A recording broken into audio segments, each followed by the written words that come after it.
quiet, and I'll tell you. There is no time for questions. When you were young, you used to have bad dreams. You cried about them all the time. The truth is, those weren't your dreams. They were mine. For as long as I can remember, I've dreamt of the beach. Not just while sleeping, in my waking hours too. In my dreams, I watched the world end so many times. Countless past extinctions that decimated life on this planet. Again, and again, and again. At first, I didn't understand what I was seeing or why. And that wasn't the worst.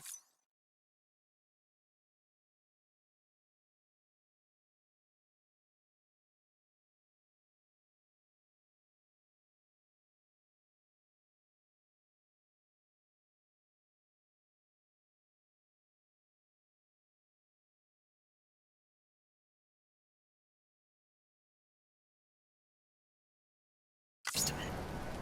There were other, more terrible dreams. Dreams of death and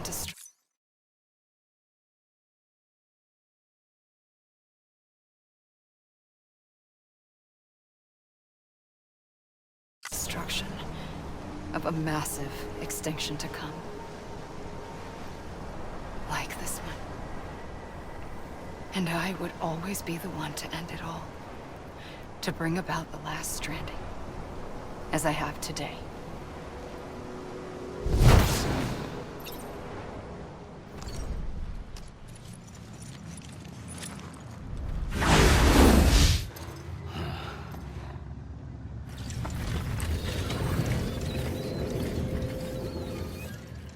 The first operation, I was only 20.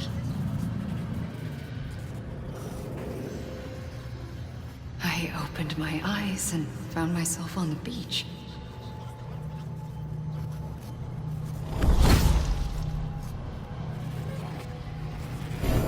But the moment I came round, I was back in the hospital bed. I was split across two worlds. Bridget, my ha in that one. Amelie, my ka in this. Somehow, the two of us managed to coexist. Soon, our ages began to diverge.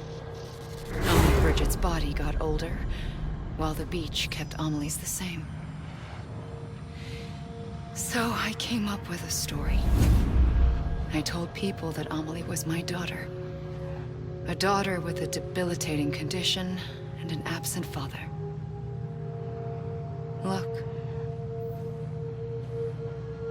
Amelie. Âme is French for soul.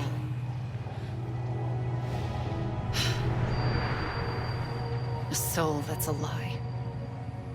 There was no Amelie.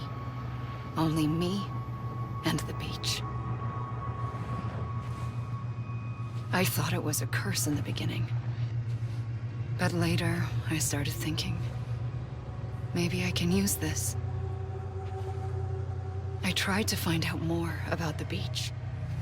Because understanding the beach had to be the key to interpreting my visions of the future.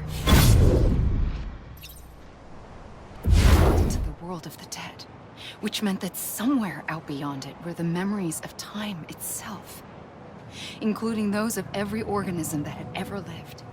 4.6 billion years of biological history, a history that might even stretch back to the creation of the universe. The chiral network and everything that followed was born from my pursuit of that knowledge. By passing data through the beach, we were unbound by the restrictions of time. Simulations that would have taken years or more were simple and effortless. Everything that the Earth had lost and forgotten could be reconstructed and reclaimed. But shortly after we began our research, America saw its first void out.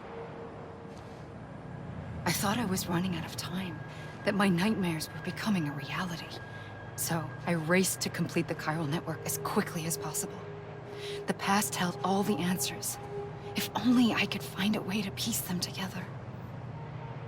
A network that bridged our world and the beach. That might do it, I believed. So, I started researching bridge babies. Children bound to the world of the dead. What causes an extinction entity to come into being?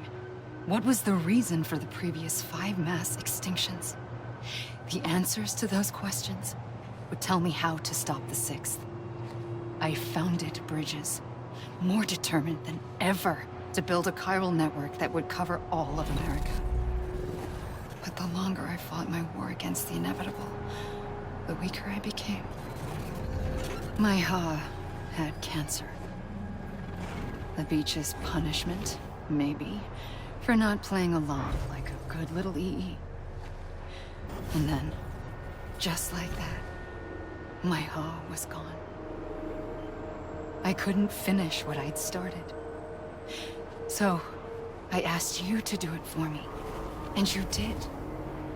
You helped us complete the network. Helped us to reclaim everything the universe experienced from its inception to this moment. Every mystery was ours to solve. Like this one. Once, there was an explosion. A big bang that gave birth to time and space. Thing is, it was more like a big fluke. All that matter and antimatter should have canceled itself out, leaving nothing.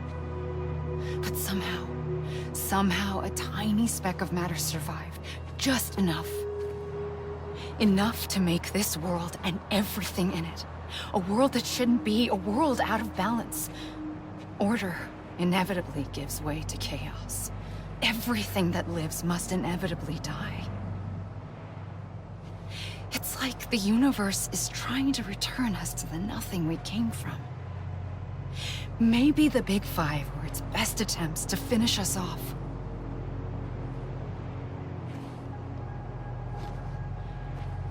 But somehow, life always managed to survive just enough.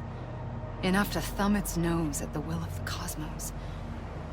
You know, I'm starting to think that extinction might be the key to overcoming total annihilation. It forces life to fight to survive, to endure, to exist.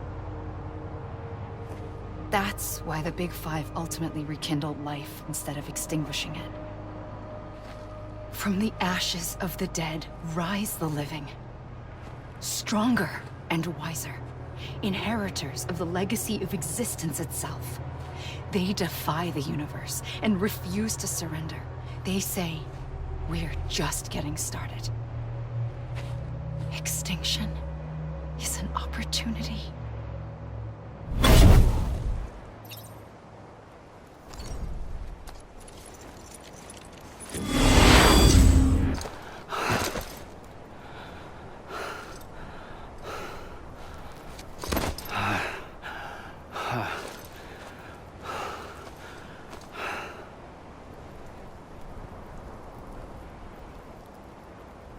I pulled the trigger twice that day. I knew at once I'd made a mistake. I found your beach and looked everywhere for you. Sam. There you are.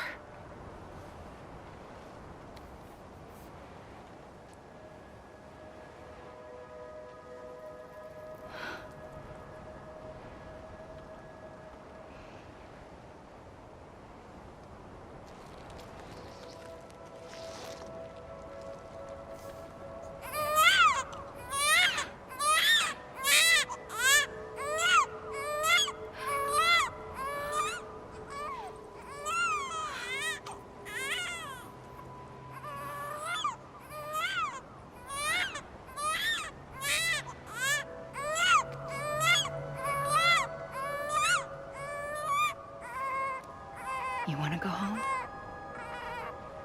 Let's go home. I wanted to set you free from death once and for all. It's okay.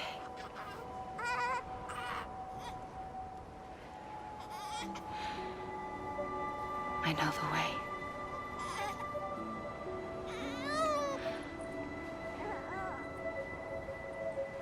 But in doing so, I upset the fundamental balance between life and death. I just wanted to save you.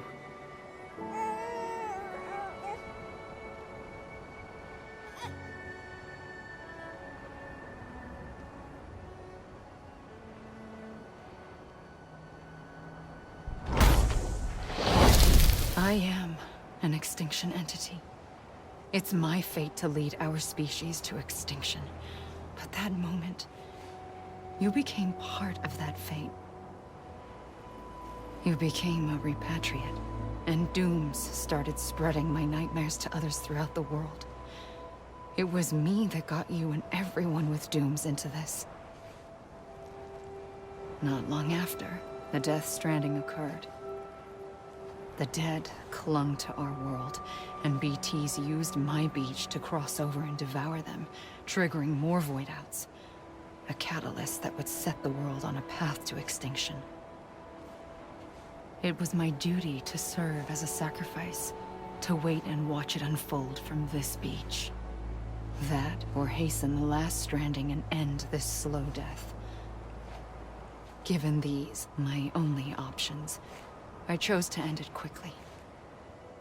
But to trigger the last stranding, I needed you, a part of me. Here too. I would be able to witness extinction consummated with you by my side. But now that you're here, there's another choice. You can cut me off. An EE doesn't have that option for itself. But in my nightmares, I saw another future. One that you chose. One where extinction is hope against total annihilation.